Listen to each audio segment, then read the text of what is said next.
Can you imagine a time when even family wagons roared like muscle cars? Today, I'm going to show you 7 classic American wagons from the 1960s that didn't just carry luggage. They dominated the streets. Brutal 5.8 engines, speeds that exceeded 125 miles per hour, and bodies that hid true monsters under the hood. This isn't a video about ordinary cars. It's a journey deep into a golden era where power, classic design, and American irreverence blended in the most unexpected ways. And if you love forgotten classics, sleeper cars, and stories that make you say, "This can't be real," then you already know what to do. Hit that like button right now and subscribe to the channel, because here we celebrate cars with soul, with history, and with a whole lot of gasoline running through their veins. Ready to discover the wildest wagons of the 1960s? Let's go. 1964 Chevrolet Impala wagon 409. Did you know that in 1964 you could take your entire family to church at 112 miles per hour? Seriously, no exaggeration. Few people remember it today, but there was a version of the Impala wagon that hid something truly wild under the hood, the legendary 409 engine. And yes, that same 409 the Beach Boys sang about, the one that made asphalt and hearts tremble alike. But wait, a wagon? A family car with the soul of a muscle car? Exactly. That's what makes this machine so special and worthy of being on our list of the fastest wagons of the 60s. Because while most wagons were built for everyday chores, the Impala Wagon 409 was a rebellious statement wrapped in chrome, heavy metal, and panoramic glass. The 409 cubic inch V8 engine, popularly known as the 409, delivered an impressive 425 horsepower when equipped with dual carburetors. For a car that weighed nearly 2 tons, that was pure dynamite. And it wasn't just fast in a straight line, it was brutal, unforgiving, and at the same time, elegant. You could tear down a strip like you were at a drag race, then park in front of the grocery store like any suburban dad. What makes this version even more fascinating is how rare it was. Most 409-powered Impalas were coupes or sporty sedans. Wagons, on the other hand, were usually built by special order. Very few dared to pair this kind of powertrain with such a family body style, and that makes it a true unicorn on wheels, a forgotten gem for many, but deeply revered by true lovers of classic American cars. Here's a fun fact not many know. In some unofficial tests at the time, this model was clocked doing the quarter mile in under 15 seconds. For a 1960s wagon, that was downright outrageous. Just imagine seeing an Impala wagon leaving behind sporty coupes in a street race. Gives you chills just thinking about it. But beyond the numbers, what this wagon represented was a very specific moment in American car history.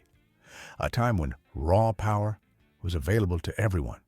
When it didn't matter if you were a father of 5 or a young rebel at heart, you could drive a car that roared like a lion and shined like a Hollywood star. Can you imagine seeing one of these on the streets today? It wouldn't just be a spectacle, it would be a miracle. 1965 Pontiac Catalina Safari Wagon. If you ever saw one of these on the road, chances are you didn't understand what was happening until it was too late. From a distance, it looked like just a massive wagon, almost intimidating in size. But beneath that mastodon-like body was a secret even the driver next to you couldn't imagine. A furious, impatient 421 high-output 5.8 ready to roar. The Pontiac Catalina is one of those beasts born from pure American obsession with horsepower. In the 60s, Pontiac had a clear mission: to be synonymous with performance. And it didn't matter whether it was a GTO, a Bonneville, or a wagon with room for 7 passengers and a trunk big enough for a full-blown move. Pontiac wanted everything that rolled off its assembly lines to accelerate like it was fleeing the law. The 421 HO wasn't just an upgrade, it was a manifesto. A 421 cubic inch displacement and a tuning setup designed to unleash 376 horsepower and an absurd amount of torque. In plain English, this wagon wasn't just fast, it had power from the moment you touched the pedal. It didn't make unnecessary noise, didn't need to show off. It just left you in the dust. But the most fascinating thing about this model wasn't the spec sheet. It was the contradiction it represented. How could something so big, so imposing, move with such agility? Picture this. You're on a rural highway in your lightweight sports car, and in the rearview mirror, you see a giant wagon approaching, then calmly passing you by. It was almost a spiritual experience. An interesting bit of history. In many car magazines of the era, the Safari 421HO was described as the perfect car for the man who wants everything all at once. Performance, space, comfort, and an aggressive attitude wrapped in a family suit. The Catalina Safari didn't ask for permission. It just showed you what it could do. And even though it was never as popular as the brand's more visual models, this wagon earned a quiet cult following. People who understood that true power doesn't need to shout, that a wagon could be just as dangerous on the track as any two-door muscle car. 1966 Oldsmobile Vista Cruiser. Some cars didn't just transport people. They carried dreams, style, and a quiet ambition. The Vista Cruiser, especially when equipped with the 400 high-output 5.8, was exactly that. A rolling statement that a wagon could be much more than a simple family utility. It was power, design, and personality, encapsulated in a long body, with a panoramic glass roof that looked like something out of a 1960s sci-fi film. Because the Vista Cruiser wasn't just any wagon, it was different from every angle. Its raised roof line with extra glass panels above the second row offered a unique visual experience, a nearly heavenly sense of space for passengers. But what truly made it special wasn't its elegance or forward-thinking design. It was what growled under the hood.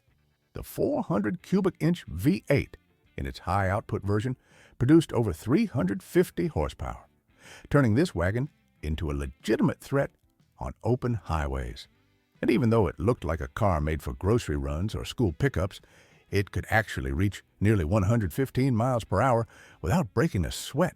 Quiet on the outside, savage on the inside. There's something unique in the Vista Cruiser's story. Oldsmobile marketed it as a vehicle for the modern family. But what ended up happening was that it attracted drivers who wanted more than just practicality.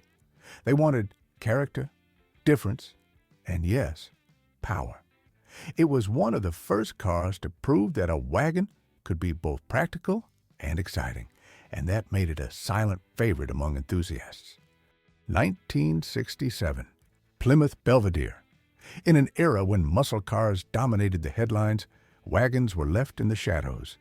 They were service vehicles, family tools, always in the background. But the Belvedere wagon shattered that mold with a roar that could be heard from miles away. Under its hood lay, or rather barely contained, the feared 440 Super Commando 7.2-liter 5.8, one of the most iconic engines of the decade. This monster delivered no less than 375 horsepower and torque so brutal that when you stepped on the gas, you could feel the asphalt respond with violence. It was a raw, physical, unfiltered sensation.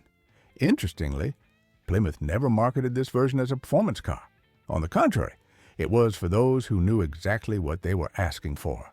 A true gem for those in the know. And that's the point. Most of these units were ordered by drivers who wanted something discreet, but capable of leaving any Chevy, Ford, or even the occasional unsuspecting Corvette in the dust. That's why this version of the Belvedere wagon became a true sleeper. The kind of car that doesn't look like much but silently humiliates you in a straight line. Few people remember that the Belvedere was also the base for some of Plymouth's most aggressive models of that era, like the GTX. But this wagon, when fitted with the 440 under the hood, became something almost mythical. Its squared body, no frills profile, and straight lines, all of it conspired to hide what it truly was, a beast with a family license plate. How about a fun fact? Some police departments actually used versions of the Belvedere wagon with powerful engines for highway pursuits.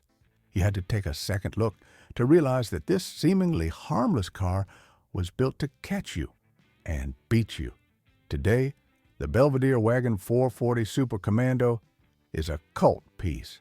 You won't see many at car shows, and even fewer in original condition. The ones that survive are relics from a time when power didn't ask for permission and appearances truly were deceiving. It wasn't a pretty car. It wasn't refined. It wasn't elegant. But it was terrifying. And in the world of classics, that, trust me, is a compliment. 1968, Ford Country Squire. Some cars didn't need to shout to earn respect. All they had to do was start the engine. The Ford Country Squire, when equipped with the legendary 428 Cobra Jet, was exactly that. A silent beast in a tuxedo. The kind of wagon you'd see parked in front of a church on Sunday, but capable of leaving a Mustang behind on the highway. Visually, it looked harmless. With its long, elegant body, fake wood paneling, and traditional lines, the Country Squire didn't scream aggression, but that was part of the plan, because underneath that family suit was one of the most feared engines of its generation, the same one Ford used in its factory drag cars, the Cobra Jet. We're talking about a 428 cubic inch V8, officially rated at over 335 horsepower, though everyone knows the real number was dangerously close to 400. In a body this large, you'd think it didn't matter. But oh, it did. This wagon, when it wanted to, could reach nearly 125 miles per hour, and did so with a smoothness that felt unnatural. The Cobra Jet was originally developed for racing, a direct response to the pressure from enthusiasts who wanted more power, more torque, more savagery under their right foot. Ford gave them that and more. What's interesting is that they allowed this engine to be installed across several platforms, including this wagon. And that gave birth to a pure sleeper. Who would order a Country Squire with that engine? People who knew exactly what they wanted. People who loved discretion, but also acceleration. And that's the charm of this car. It looked like part of the scenery, but it was a trap, a power ambush on four wheels. In fact, many muscle car drivers of the era were shocked to see this wagon match or beat their performance. And the best part, it didn't sacrifice luxury. The Country Squire's interior was comfortable, spacious, with cushioned seats, wood accents, chrome trim, everything a well-off American family could want. But that growl under the hood reminded everyone that this car had a double life. Dad wasn't just the provider, he was also the neighborhood's secret street racer. 1966, Dodge Coronet 440 wagon. Some cars weren't made for logic. They were built to leave a mark, to defy expectations, to break every rule with a sarcastic smile. And if there's one wagon that embodies that philosophy, it's the Dodge Coronet 440, equipped, yes, you heard that right, with a 426 HEMI engine. A dragster with a family car license plate. A rolling insanity. A gem that very few dared to order, but that did exist. And even today, feels like a hard-to-believe dream. Picture this for a second. You're at the gas station, filling up your proud V8-powered sedan, when a wagon pulls up next to you. Simple lines, clean, unassuming, looks like any other. But then you hear the sound as the key turns, and you feel the ground shake.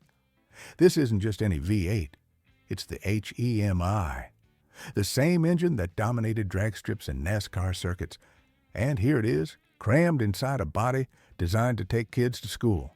This engine, with 426 cubic inches of displacement and hemispherical heads, officially produced 425 horsepower. But in reality, it easily reached 470 or more. It was an untamed beast. And in this wagon, which weighed over 2 tons, it could surpass 130 miles per hour with an almost absurd grace. Because that's the point. No one expected this car to do what it did. It was invisible until it decided to bare its fangs. The story of this version is nearly mythical. It wasn't mass-produced.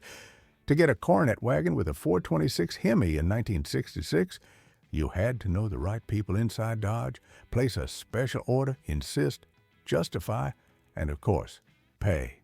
It wasn't for just anyone. It was for the true fanatics, the ones obsessed with the idea of owning the most unexpectedly savage car in the neighborhood. And oh, did they succeed?